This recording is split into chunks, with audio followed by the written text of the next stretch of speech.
There's an old story that at a meeting between Prime Minister Golda Meir and President Richard Nixon, Golda insisted that her job was much more difficult than his. After all, she told him, "You could be the president of 250 million people, but I'm the prime minister of 5 million prime ministers." Perhaps nobody can laugh at that story more than tonight's honoree, Malcolm Hoenlein, the executive vice chairman of the Conference of Presidents of major American Jewish organizations. The conference is the umbrella group of the national presidents of 51 Jewish organizations from across the political and religious spectrum. The joke is that Malcolm pulled Golda aside and said his job was much harder than hers. Malcolm has worked tirelessly for the past 27 years in building consensus on issues that involve Israel and Jewish life.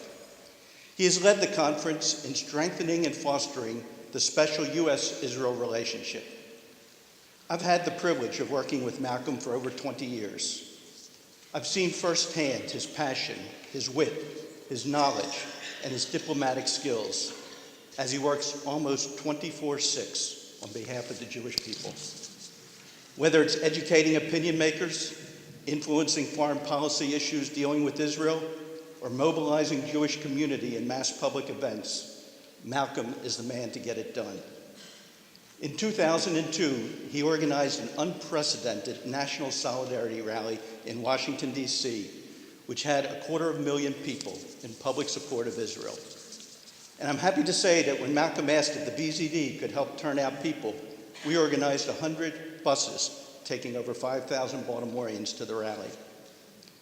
Malcolm played a critical role in rescuing endangered Jews in Yemen, Syria, Ethiopia, as well as his efforts on behalf of the 13 Jews incarcerated in Iran.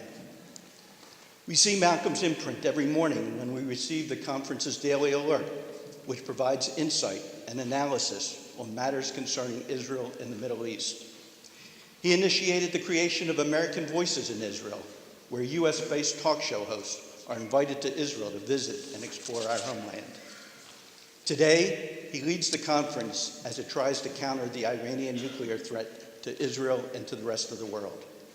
He established the National Interagency Task Force on Iran, which raises awareness among government leaders and public opinion makers.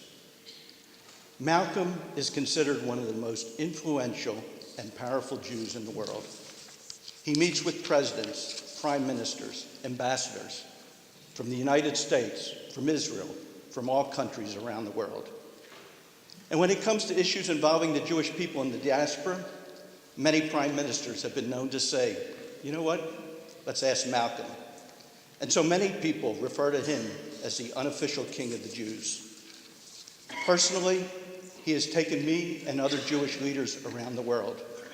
I will never forget the first trip that I went with him, which was to Egypt, where we met with President Mubarak. But the most memorable sight for me was when Malcolm led us all in prayer in front of the Sphinx and the pyramids. If only the Pharaoh could have seen us then. We've gone together to promote Israel. We've gone to South Africa, Brussels, Italy, Hague, France, Greece, Jordan. And there was even a trip to Syria, but we're not supposed to talk about that one. Every place we go, Malcolm is held in the highest esteem. Sometimes, if we're lucky, we hear from Henry Kissinger, who joins us.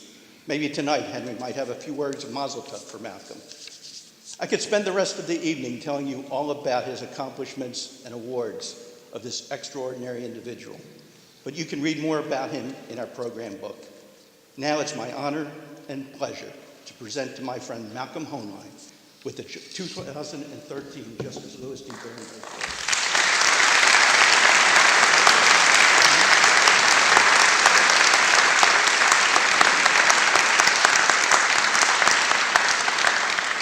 Justice Louis D. Brandeis Award of the Baltimore Zionist District is presented to Malcolm Hoenlein, Executive Vice Chairman of the Conference of Presidents of major American Jewish organizations, in recognition of his lifelong dedication, commitment, and leadership to the State of Israel and the Jewish people.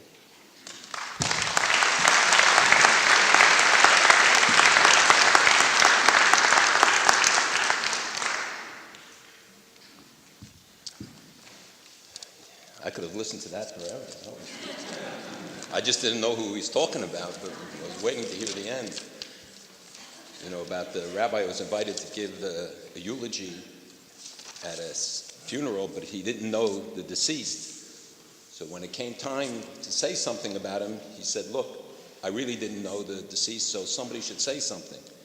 And everybody was silent. He said, listen, it's really not appropriate. Somebody has to say something. Dead silence. He said, finally, if somebody doesn't say something, we're not continuing with the service. And finally, a guy got up in the back and said, his brother, much worse. So